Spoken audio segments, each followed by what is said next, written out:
नमस्ते। अक्षरों और संख्याओं को पंचिंग करने के इस सेशन में आपका स्वागत है। चलिए इस सेशन को शुरू करते हैं। आइए इस सत्र के उद्देश्यों पर नजर डालें। इस सत्र के अंत में आप नीचे दिए गए कार्य करने में सक्षम होंगे। लेटर पंच और नंबर पंचिंग का उपयोग बताना, लेटर और नंबर पंचिंग करने के लिए गाइडलाइंस को मार्क करना, लेटर पंचिंग का अभ्यास करना, नंबर पंच का अभ्यास करना। वर्क पीसेस की पहचान करने के लिए विटनेस मार्क प्रदान करने के लिए मेटल स्टैंप्स का उपयोग किया जाता है। वे हार्डन्ड और टेम्पर्ड स्टील से बने होते हैं। इसका उपयोग कार्य में आवश्यकता अनुसार सिंबल्स, लेटर्स या नंबर्स को स्टैंप, नेमिंग और आइडेंटिफाइंग के लिए किया जाता है। वे लेटर्स यानी लेटर पंच और नंबर्स यानी नंबर पंच पर स्टैंपिंग लगाने के लिए उपलब्ध है। वे 0.8 mm से 13 mm तक के आकार में उपलब्ध है और एक बॉक्स सेट में रखे गए हैं।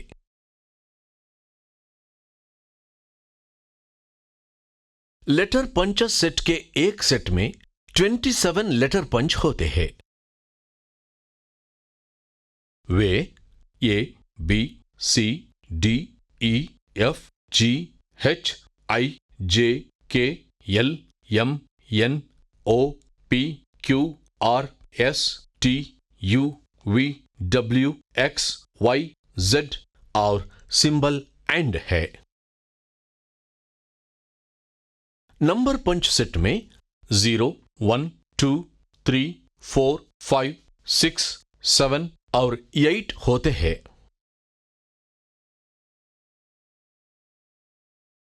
नंबर पंच 6 का उपयोग 6 और 9 दोनों नंबरों को पंचिंग के लिए किया जाएगा। आइए अब सीखें कि नंबर्स और लेटर्स को पंचिंग का अभ्यास करने के लिए वर्कपीस कैसे तैयार करें।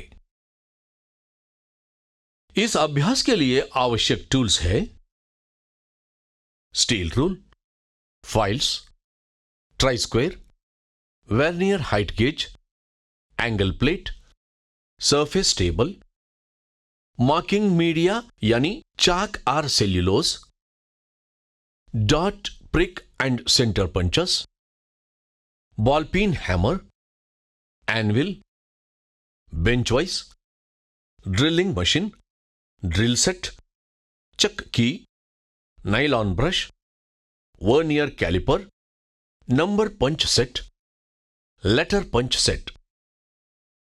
स्टील रूल का उपयोग करके शीट मेटल के आकार चेक करें। बर्स हटाने के लिए बास्टर्ड फाइल का उपयोग करके सभी फेसेस को फाइल करें।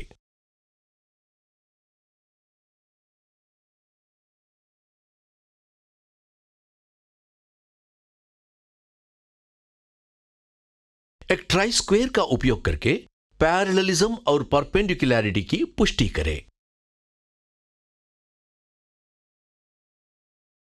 फेस ए के ऊपर मार्किंग मीडिया लगाइए।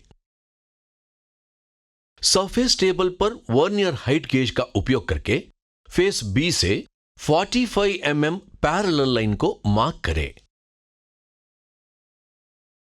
सरफेस टेबल पर वर्नियर हाइट गेज का उपयोग करके फेस सी से 110 mm पैरेलल लाइन को मार्क करें। अतिरिक्त मटेरियल को हैक्सा करें। बास्टर्ड और स्मूथ फाइल्स का उपयोग करके संबंधित आकार में फाइल और फिनिश करें। एक ट्राई स्क्वायर का उपयोग करके पैरेललिज्म और परपेंडिकुलरिटी की पुष्टि करें। वर्नियर कैलिपर का उपयोग करके आयामों की जांच करें। फेस ए के ऊपर मार्किंग मीडिया लगाएं। सरफेस टेबल पर वर्नियर हाइट गेज का उपयोग करके फेस बी से क्रमशः 2.5 mm, 12.5 mm 22.5 mm, 32.5 mm और 42.5 mm की दूरी पर पैरेलल लाइंस को मार्क करें।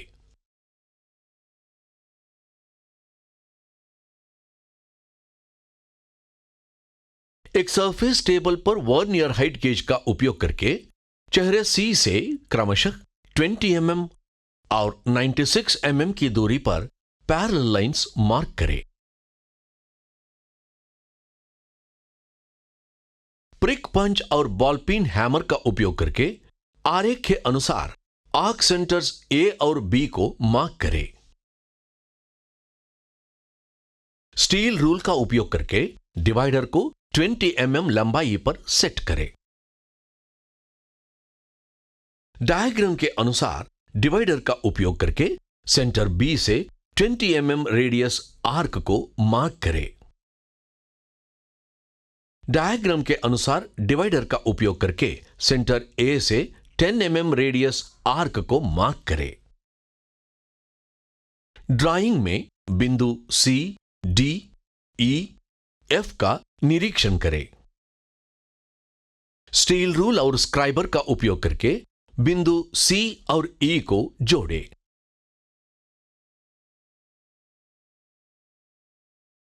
डायग्राम में दिखाए अनुसार प्रोफाइल को पूरा करने के लिए स्टील रूल और स्क्राइबर का उपयोग करके बिंदु डी और एफ को जोड़ें। अतिरिक्त मटेरियल को हटाने के लिए शीट मेटल को हैक्सा करें।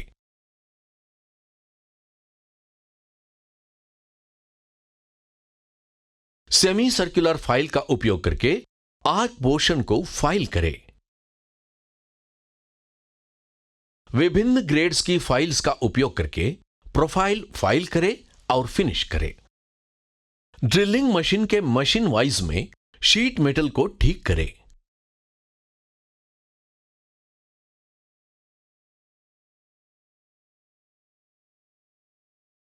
ड्रिलिंग मशीन पर व्यास 3 mm का ड्रिल बिट को ठीक करें।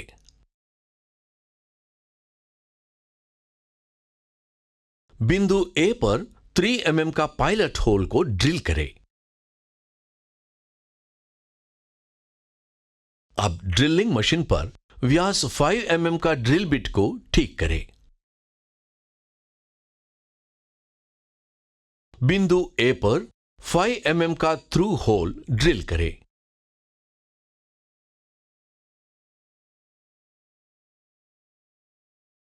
लेटर और नंबर पंचिंग करने के लिए गाइडलाइंस मार्किंग करें।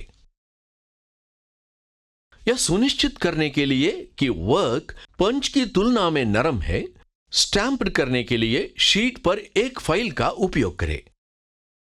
मेटल जो आसानी से फील्ड होता है, स्टैंप पर्याप्त नरम होती है। पंच से अभ्यास करते समय इसका पालन इसी प्रकार करना चाहिए। ड्राइंग के अनुसार सिंबल्स के लिए 6 mm स्क्वेयर्स के साथ गाइडलाइंस को मार्क करें। पंचिंग के लिए आवश्यक लेटर्स और नंबर्स का चयन करें। पंच को इस तरह रखें कि सिंबल लाइन पर स्क्वायर में सही दूरी पर और सही ढंग में स्थित हो।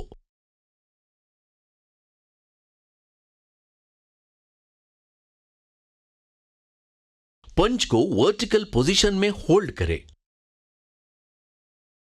हैमर को पंच के ऊपर वर्टिकली होल्ड करें। पंच का बिंदु देखिए। जोरदार ब्लो से पंच को स्क्वायरली मारो। शेष लेटर्स और नंबर्स को पंच करने के लिए यही प्रक्रिया दोहराइए। आइए स्टैंपिंग करते समय बरती जाने वाले प्रिकॉशंस के बारे में जानते हैं। हार्ड मटेरियल पर स्टैंप लगाने का कोई भी प्रयास पंच को नुकसान पहुंचाएगा। हार्ड मटेरियल्स को मार्क करने के लिए इलेक्ट्रिक पेंसिल या एसिड एचिंग का उपयोग करें।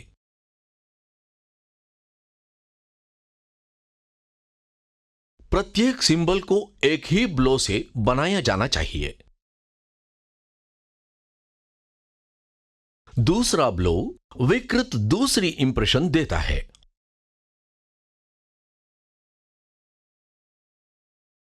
किसी दिए गए झटके की इंप्रेशन की डेप्थ मटेरियल की कोमलता के साथ भिन्न होती है। इनका उपयोग हार्डन्ड मेटल सरफेसेस पर नहीं किया जा सकता है।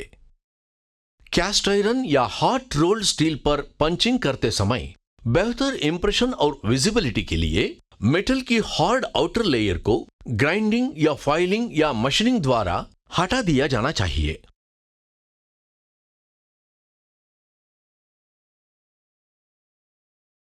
बड़े आकार के लेटर नंबर पंचेस का उपयोग कई स्ट्रोक लगाकर अच्छे इंप्रेशन के लिए किया जाता है। संक्षेप में कहे तो हमने यह सीखा है लेटर पंच और नंबर पंचिंग का उपयोग बताना, लेटर और नंबर पंचिंग करने के लिए गाइडलाइंस को मार्क करना, लेटर पंचिंग का अभ्यास करना, नंबर पंच का अभ्यास करना। तो यह सब अक्षरों और संख्याओं को पंचिंग करने के बारे में था। आशा है कि आप सभी अवधारणाओं को समझ गए होंगे। चलिए अगले सेशन में मिलते हैं।